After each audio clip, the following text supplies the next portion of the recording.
On a eu un sommet de l'ESS mondial à Bordeaux. L'ESS du monde entier vient. On a réussi à ne pas donner de visa à des délégations qu'on avait invitées qui venaient de pays africains.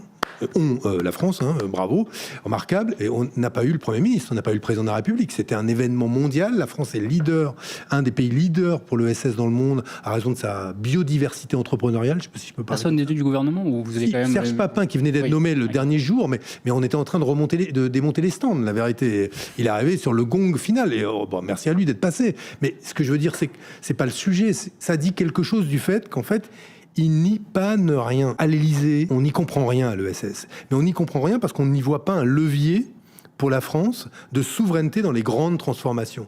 La vérité, c'est quand vous dites dérèglement climatique, ça s'appelle quoi? Un changement de modèle de développement? Donc des modèles économiques qui sont plus tempérants.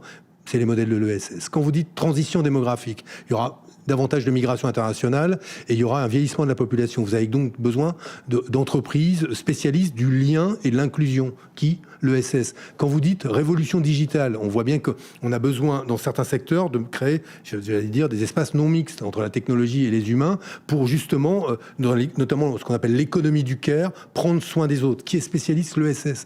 Donc on a, nous, en France, attention, on a 2 700 000 emplois quasiment. On génère des innovations incroyables. Et ce secteur-là, il n'y a pas de plan.